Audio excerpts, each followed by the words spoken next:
So బాధితులకి నష్టపరిహారం అందలేదన్నారు. అందకపోతే తాను ధర్నా చేస్తానన్నారు. తన ప్రభుత్వ హయాంలో ఎల్జీ పాలిమర్స్ బాధితులకి ₹1 ఆర్థిక సాయం నష్టపరిహారంగా మరి ప్రకటించామని చెప్పేసి అన్నారు. అదేవిధంగా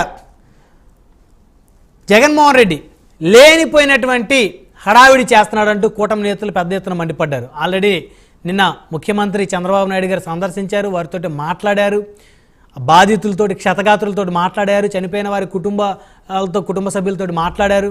మరి చనిపోయినటువంటి వారికి మృతులకి ₹1 ఎక్స్గ్రేషియా, గాయపడ్డటువంటి వారికి తీవ్రంగా గాయపడ్డ వారికి 50 లక్షలు, స్వల్పంగా గాయపడ్డ వారికి ₹25 లక్షల ఎక్స్గ్రేషియా అని చంద్రబాబు నాయుడు గారు ప్రకటించారు. కూటమి ప్రభుత్వం ప్రకటించింది. స్థానిక ఎమ్మెల్యేలు కూడా మరి ఘటన జరిగిన దగ్గర నుంచి కూడా వారు హాస్పిటల్స్కి తీసుకెళ్లేంత వరకు హాస్పిటల్లో కూడా దగ్గరుండి పర్యవేక్షించారు. నిన్న సిట్టింగ్ ఎమ్మెల్యే ఏదైతే యలమంచిల సిట్టింగ్ ఎమ్మెల్యే ఎవరైతే ఉన్నారో సుందరపు విజయ్ కుమార్ గారు, ఆయన కూడా మన ప్రైమ్ నైన్ న్యూస్ తోటి మన డిబేట్లో మాట్లాడారు. మేమంతా నిన్నటి నుంచి దగ్గరే ఉన్నామని. కానీ వైకాపా మాత్రం ఆ అంశాన్ని కూడా రాజకీయం చేస్తున్నటువంటి పరిస్థితి ఉంది. మరి వ్యక్తిగత మైలేజ్ కోసమా, ఉనికి కోసమా అనేది కూటమి కూడా ప్రశ్నిస్తూ ఉంది. సో మొత్తానికి జగన్మోహన్ రెడ్డి ప్రతిదాన్ని కూడా రాజకీయం చేస్తున్నారంటూ కూటమి నేతలు ఎద్దేవా చేస్తూ ఉన్నారు. సో ఇది ఒక అంశం అయితే, మొత్తానికి నాడు ఎల్జీ పాలిమర్స్ ఘటన జరిగినప్పుడు కనుక చర్యలు తీసుకొని ఉన్నట్లయితే ఈరోజు మళ్ళీ ఇలాంటి ఘటనే జరిగి ఉండేది కాదు అని చెప్పేసి చాలామంది కూడా వైకాపా ప్రభుత్వాన్ని విమర్శిస్తూ ఉన్నారు. సో ఏదేమైనప్పటికీ కూడా మరి ఎసెన్షియా కంపెనీ, ఫార్మా కంపెనీకి సంబంధించినటువంటి కంపెనీ యాజమాన్యం అయితే మరి పెద్దగా స్పందించిన పరిస్థితి లేదు. మరి వారి మీద ప్రభుత్వం కూడా చర్యలు తీసుకోవడానికి అయితే రంగం సిద్ధం చేసిందని చెప్పుకోవచ్చు. సరే, ఇదొక అంశం అయితే, మరొక అంశం ఈరోజు అన్నమయ్య జిల్లా మైసూరువారిపల్లిలో మరి ఆంధ్రప్రదేశ్ రాష్ట్ర ఉప ముఖ్యమంత్రి, పంచాయతీరాజ్ శాఖ మంత్రి, మరి జనసేన అధినేత పవన్ కళ్యాణ్ గ్రామ సభను నిర్వహించారు. అంటే ఎప్పుడు గ్రామ సభలు ఎప్పుడూ లేని విధంగా, అంటే గ్రామాలే దేశానికి పట్టుకొమ్మలు అనేటువంటి విధంగా, అదేవిధంగా గాంధీజీ కలల కన్నా గ్రామ స్వరాజ్యాన్ని స్థాపించాలనేటువంటి లక్ష్యంతో జనసేన అధినేత గ్రామ సభ నిర్వహించడం ఏదైతే ఉందో సర్వత్రా గ్రామాల్లో హర్షం వ్యక్తమవుతోంది. గత వైఎస్ఆర్ కాంగ్రెస్ పార్టీ ప్రభుత్వంలో గ్రామానికి సంబంధించినటువంటి సర్పంచులకి విలువ లేకుండా పోయింది. వాలంటరీ వ్యవస్థను తీసుకొని వచ్చి మరి సర్పంచ్ వ్యవస్థల్ని నిర్వీర్యం చేశారనేటువంటి ఒక అభిప్రాయం అయితే ప్రజల్లో ఉంది, మరి స్థానిక ప్రజాప్రతినిధుల్లో ఉంది. మరి ఇప్పుడైతే జనసేన అధినేత దీన్ని పూర్తిగా గత ప్రభుత్వం ఏదైతే గ్రామ పంచాయతీ ప్రెసిడెంట్లకి అధికారాలు ఇవ్వకుండా చేసిందో పూర్తిగా అధికారాలు ఇచ్చే విధంగా, వారిని అభివృద్ధిలో భాగస్వామ్యం చేసే విధంగా ఆయన మాట్లాడినటువంటి మాటలు ఏవైతే ఉన్నాయో సర్వత్రా రాష్ట్ర వ్యాప్తంగా హర్షం వ్యక్తం అవుతుంది. ఏపీని గట్టెక్కించేటువంటి సత్తా చంద్రబాబు నాయుడికే ఉందని చెప్పేసి ఆయనకి మద్దతు ఇచ్చారు అని చెప్పారు జనసేన అధినేత. లక్షలాది మందికి 1వ తారీఖే పెన్షన్ ఇచ్చేటువంటి కార్యక్రమాన్ని చంద్రబాబు నాయుడు గారు చేశారని చెప్పేసి చెప్పారు. అదేవిధంగా ప్రజల కోసం కూలీగా పనిచేస్తారని చెప్పేసి వ్యాఖ్యానించారు. వైసీపీ పాలనలో పంచాయతీ వ్యవస్థ నిర్వీర్యం అయిపోయిందని చెప్పేసి జనసేన అధినేత వ్యాఖ్యానించారు. సో ఈ అంశాలను చర్చిద్దాం. ఇదే వాళ్ళ ప్రైమ్ డిబేట్లో మనతో పాల్గొనడం కోసం ఓరుగంటి వెంకటేశ్వర గారు, ఓవి గారు, సీనియర్ జర్నలిస్ట్ మనతోటి వారు స్టూడియోలో అందుబాటులో ఉన్నారు. అదేవిధంగా బొలిశెట్టి సత్యనారాయణ గారు అలియాస్ సత్య గారు, జనసేన పార్టీ రాష్ట్ర ప్రధాన కార్యదర్శి, వారు మనతోటి జూమ్ కాల్ అందుబాటులో ఉన్నారు. అదేవిధంగా సింగళూరు వెంకటేష్ గారు, సుప్రీంకోర్టు అడ్వకేట్, అదేవిధంగా వైసీపీ సానుభూతి పరులు, వారు మనతోటి జూమ్ కాల్ అందుబాటులో ఉన్నారు. అదేవిధంగా మాయితిరెడ్డి పురుషోత్తం రెడ్డి గారు, రాజకీయ విశ్లేషకులు, వారు కూడా మరికొద్దిసేపట్లో మనతోటి జూమ్ కాల్లో జాయిన్ అవుతారు. రైట్, ముందుగా బొలిశెట్టి సత్య గారితో మాట్లాడదాం. జనసేన పార్టీ సీనియర్ నాయకులు, రాష్ట్ర ప్రధాన కార్యదర్శి. సత్య గారు, గుడ్ ఈవినింగ్ అండి. నమస్తే అండి, చెప్పండి. మీకు ప్యానెల్లో పెద్దలందరికీ నమస్కారం. సో మొత్తానికి ప్రధానంగా 2 అంశాలు ఈరోజు మనం చర్చిస్తున్నాం. సత్య గారు, ప్రధానంగా చూస్తే జనసేన అధినేత, ఆంధ్రప్రదేశ్ రాష్ట్ర ఉప ముఖ్యమంత్రి, పంచాయతీరాజ్ శాఖ మంత్రి, ఆయన ఏదైతే గ్రామ సభ నిర్వహించారో అన్నమయ్య జిల్లా మైసూరువారిపల్లిలో, గ్రామ సభలో అనేకమైనటువంటి అంశాలను ఆయన అయితే చర్చించారు. పంచాయతీ ప్రెసిడెంట్లు ఎవరైతే సర్పంచులు ఉన్నారో సర్పంచుల్ని ఆ గ్రామాల అభివృద్ధిలో వారిని కూడా భాగస్వామ్యం చేస్తామని చెప్పేసి అన్నారు. గాంధీజీ కలలకు అన్నటువంటి గ్రామ స్వరాజ్యాన్ని తీసుకొని వస్తామని చెప్పేసి అన్నారు. సో అది సాధ్యమవుతుందంటారా సత్య గారు? సాధ్యమవుతుందండి. ఎందుకంటే ఇన్నాళ్ళకి కనీసం ఆర్టికల్ 243 గురించి, పంచాయతీరాజ్ యాక్ట్ గురించి, అంటే అంబేద్కర్ గారి కళల కన్నా లేకపోతే ఆ తర్వాత 73rd 74th అమెండ్మెంట్స్ 92లో చేసి మొత్తం అధికారాలన్నీ బదలాయిస్తే కానీ పంచాయతీలకు శక్తి జవసత్వాలు రావని చెప్పి 29 అధికారాలు బదలాయించినా కూడా ఈ రోజు వరకు పంచాయతీ అధికారాలు పంచాయతీలకు వెళ్ళలేదు. గ్రామ సభలో అంటూ ఉంటాయన్న సంగతి నాకు తెలిసి 13,326 గ్రామాల్లో కనీసం 3,000 గ్రామాలకు కూడా తెలుస్తాయని నేను అనుకోవడంలా. ఎందుకంటే రాయలసీమలో చూస్తే అసలు గ్రామ సభలు అనేది ఉండదు. ఆ పంచాయతీ సర్పంచ్ ఎవరినో వీళ్ళు పెట్టిన వాళ్ళు పెడతారు, వీళ్ళు తెలిసిన వాళ్ళని, వీళ్ళు పని వాళ్ళని ఎవరినో పెడతారు. వాళ్ళు వచ్చి ఏ రోజు కాగితం తెమ్మంటే ఆ రోజు ఒక 10 కాగితాలు సంతకం పెట్టుకుని 10 మంది పేర్లు సంతకం పెట్టుకు వెళ్ళిపోతే గ్రామ సభ అయిపోయింది అంటారు.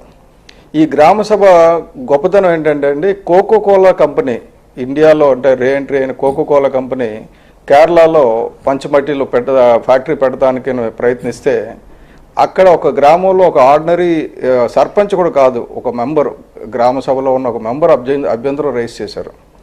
ఇక్కడ ఇది పెట్టడానికి వీల్లేదు, దీనివల్ల మా గ్రామంలో నీళ్లు కాలుష్యం అయిపోతాయి, మాకు ఇబ్బందులు వస్తాయని చెప్తే ఆ ముఖ్యమంత్రి గారు ప్రధానమంత్రి గారు ఆ స్థాయిలో ఉంది కాబట్టి అందరినీ తోసిపారేసి మొత్తానికి ఆ ఫ్యాక్టరీ పెట్టేశారు. 3,000 కోట్లు ఖర్చు పెట్టి ఫ్యాక్టరీ పెట్టారు. అల్టిమేట్గా అది కేసు సుప్రీంకోర్టుకి వెళ్తే అక్కడ పంచాయతీ అప్రూవల్ లేకుండా ఎలా పెడతారు మీరు, గ్రామ సభ జరగకుండా పెట్టకుండా అంటే, లేదండి గ్రామ సభ జరిగింది, ఆన్ రికార్డు గ్రామ సభ జరిగింది. ఆయన ఏం చెప్పాడంటే అది గ్రామ సభ జరగలేదు, కలిస్తే మీరు ఒకసారి మా గ్రామానికి వచ్చి సభ పెట్టండి అన్నారు. సో అప్పుడు సుప్రీంకోర్టు ఆర్డర్ తోటి ఆ గ్రామంలో సభ కండక్ట్ చేశారు. అధికారులు ఎవరు లేకుండా, రాజకీయ నాయకులు ఎవరు లేకుండా, కేవలం గ్రామస్తులను మాత్రం పెట్టి సభ కండక్ట్ చేస్తే యునానిమస్గా వాళ్ళు మాకు ఇది వద్దు, ఇక్కడ ఎప్పుడు గ్రామ సభ జరగలేదు, మేము అనుమతి ఇవ్వలేదు అన్నారు. 3,000 కోట్లు ఖర్చు పెట్టిన ఒక ఎంఎన్సీ కోకోకోలా కంపెనీని మూసేసి దాన్ని అక్కడ రిహాబిలిటేషన్ సెంటర్ కింద వాడుకుంటున్నారు. అంటే ఒక గ్రామ సభకి, ఒక గ్రామానికి సర్పంచ్కి, ఒక పంచాయతీకి ఉన్న హక్కు గురించి చెప్తున్నాను. అంటే they can fight against the might. Coca Cola company అంటే ఇంకేముంది, మొత్తం ప్రపంచం అంతా ఉంది కదా, వాళ్ళకి ఎగెనెస్ట్గా ఎవరు ఉండలేరు. అవతల వాదించే వాళ్ళేమో కోట్ల రూపాయలు తీసుకొని వాదిస్తున్న వాళ్ళు ఉంటే, ఒక సామాన్యుడు వెళ్ళి గ్రామ సభ అనుమతి లేదని సుప్రీంకోర్టులో చెప్తే రాజ్యాంగానికి విలువనిచ్చిన సుప్రీంకోర్టు అటువంటి తీర్పు ఇచ్చింది. అలాగే పవన్ కళ్యాణ్ గారు ఈరోజు ఉటంకిస్తూ మన అన్నా హజారా గారు రాలేగాంని ఎలాగ మార్చారు అవన్నీ కూడా చెప్పుకొని వచ్చారు. అంటే ఒక సర్పంచ్ దేశాన్ని శాసించే స్థితికి ఎదగొచ్చు. అలాగే మన ద్రౌపది ముర్ము గారు కూడా ఒక సర్పంచ్ స్థాయి నుంచి ప్రెసిడెంట్ స్థాయికి ఎదిగారు.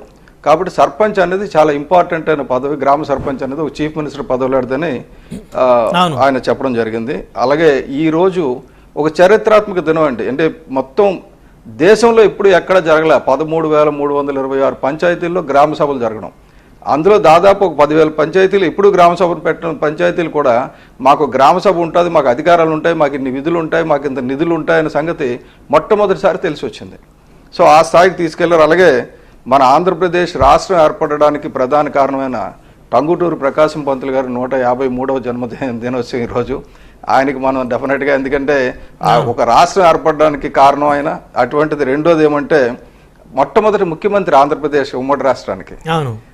ఆయన గురించి మనం వీళ్ళెవరో ఎక్కువగా మాట్లాడరు ఇప్పుడు. కాబట్టి అటువంటివన్నీ కూడా మళ్ళీ గతాన్ని తీసుకురావాలి, మంచి రోజులు తీసుకురావాలనే ఉద్దేశంతో చేస్తున్నారండి. ఇక రెండో విషయానికి వస్తే, మీరు రెండో అంశం తర్వాత మాట్లాడతారు, దాన్ని జగన్మోహన్ రెడ్డి గారు విశాఖ యాత్ర ఇప్పుడేనా? సో దాన్ని కూడా ఇప్పుడే మాట్లాడదాం సత్య గారు. సో ఈరోజు పరామర్శించారు, బాధితులకి కనుక అన్యాయం జరిగితే తను ధర్నా చేస్తా అన్నారు. అదేవిధంగా వివరాల గురించి తనకు తెలియదంటూ కార్మిక శాఖ మంత్రి అన్నారని చెప్పేసి జగన్మోహన్ రెడ్డి గారు మాట్లాడారు. జగన్మోహన్ రెడ్డి గారికి ఇంకా బ్యాడ్ టైం పోలేదండి.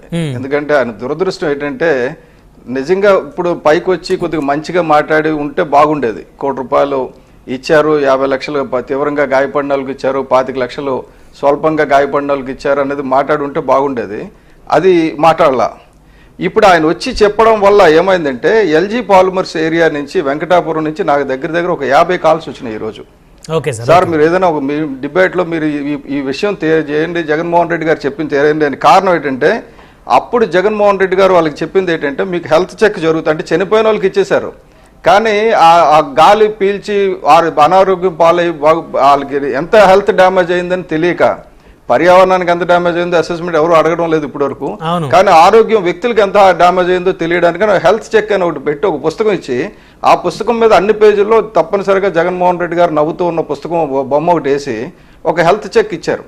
ఇచ్చినప్పుడు ఏం చెప్పారంటే, ప్రపంచంలో ఎక్కడా జరగనటువంటి హెల్త్ చెక్ చేస్తాం, మీకు సంవత్సరం లోపల మీ బాడీ ప్రతి నెల చెక్ చేసి దాన్ని రిపోర్ట్ తయారు చేసి ఒక స్టడీ చేసి మీ ఫ్యూచర్ మీకు హెల్త్ ప్రాబ్లమ్స్ రాకుండా చూస్తూ ఉన్నారు. అది కనీసం వాటి మీద పేర్లు కానీ వివరాలు కానీ ఏమీ లేకుండా జస్ట్ ప్రింట్ చేసి పుస్తకం హెల్త్ చెక్ అని రాశారు. జగన్మోహన్ రెడ్డి బొమ్మ వేశారు. ఇప్పటి వరకు హెల్త్ చెక్ జరగల. రెండోది హాస్పిటల్ 4 రోజుల్లో కట్టిస్తానన్నారు, ఆయన ఉన్న కట్టించలా. మూడోది అక్కడ మిగతా డ్యామేజ్ అసెస్మెంట్ చేస్తామన్నారు, అది చేయలా. కాబట్టి ఈయన గొయ్యి ఈయన తవ్వుకున్నాడు. తప్పనిసరిగా బ్రహ్మనాయుడు గారు మీ ద్వారా ఈ ఎల్జీ పాలిమర్స్ లో జగన్మోహన్ రెడ్డి గారు చేసింది ఏంటి, చెయ్యింది ఏంటి అన్న దాని మీద ఒక చర్చ పెడితే ఎల్జీ పాలిమర్స్ బాధితులే మీకు సత్య గారు ఇంకొక ఆరోపణ కూడా వచ్చింది. ఎల్జీ పాలిమర్స్ కు సంబంధించినటువంటి మేనేజ్మెంట్ తోటి అప్పట్లో వైఎస్ఆర్ కాంగ్రెస్ పార్టీ నాయకులు వారితోటి కుమ్మక్కయ్యారనేటువంటి ఒక ఆరోపణ వచ్చింది. అది వాస్తవం ఉందా ఆరోపణలో? పూర్తిగా వాస్తవం ఉందండి. అది గురించి దాని గురించి సపరేట్ డిబేట్ పెట్టమని చెప్పడానికి కారణం ఏంటంటే మొత్తం ఎల్జీ పాలిమర్స్ ఏరియా అంతా వీళ్ళు తీసుకోవడానికి, అక్కడ యాజమాన్యంలో పెద్ద గొడవ రాకుండా దాన్ని మాఫ్ చేయడానికి యాజమాన్యం తరపున కాంపెన్సేషన్ అర్జెంటుగా పట్టుకొని చడావడిగా ఇచ్చేసి యాజమాన్యాన్ని ఇప్పటివరకు ఏం పనిష్ చేశారనేది ఎవరికి తెలియదండి. అంటే ఎవరైతే తప్పు చేశారో ఆ తప్పుకు రెస్పాన్సిబుల్ పర్సన్ శిక్షించడం అనేది జరగలేదు. మరి మీ ప్రభుత్వం శిక్షిస్తుందా? అచ్యుతాపురానికి సంబంధించి మీ ప్రభుత్వం శిక్షిస్తుందా సార్? తప్పనిసరిగా అండి. ఎసెన్షియా ఫార్మా వాళ్ళని 100% అండి. ఇప్పుడే కాదండి, ఈ ఫార్మా ఒకటే కాదండి, గతంలో ఎల్జీ పాలిమర్స్ కి బాధితులను కూడా అంటే ఎవరైతే కారకులో వాళ్ళని తప్పనిసరిగా శిక్షిస్తేనే భవిష్యత్తులో ఇటువంటి జరగకుండా ఉంటాయండి. ఇప్పటివరకు ప్రాబ్లం ఏమవుతుందంటే రాజకీయ నాయకుల మీద అవినీతి ఆరోపణలు వస్తాయి, కేసులు వేస్తారు, కమిటీలు వేస్తారు, ఏమి తేలదు. సిట్లు వేస్తారు, సిట్లు 1, 2 అంటారు, ఏమి తేలదు. అలా కాకుండా శిక్ష పడితేనే మార్పు వస్తుందనే ఉద్దేశంతో పవన్ కళ్యాణ్ గారు చాలా సీరియస్గా ఉన్నారండి ఈ విషయంలో. ఎట్టి పరిస్థితుల్లో అంటే ఇప్పుడు పర్యావరణం ఆయన చేతిలో ఉంది కాబట్టి, పర్యావరణ పరిశ్రమలు ఆయన చేతిలో లేకపోయినా కాలుష్యం పర్యావరణం ఆయన చేతిలో ఉంది కాబట్టి తప్పనిసరిగా దోషులకు శిక్ష పడి తీరుతుందండి. సత్య గారు, ₹1 కోటి పరిహారం ఇచ్చినటువంటి తొలి ప్రభుత్వం మా ప్రభుత్వమే అన్నారు జగన్మోహన్ రెడ్డి గారు. ఎల్జీ పాలిమర్స్ ఘటనలో 24 గంటలకే పరిహారం ఇప్పించాం. రెడ్ బుక్ పై పెట్టిన శ్రద్ధ ఇలాంటి వాటిపై పెట్టి ఉంటే ఈ ప్రమాదం జరిగి ఉండేది కాదు అని ఆరోపణ చేశారు. సో ఆయన ఆరోపణల్ని ఏ విధంగా చూడొచ్చు?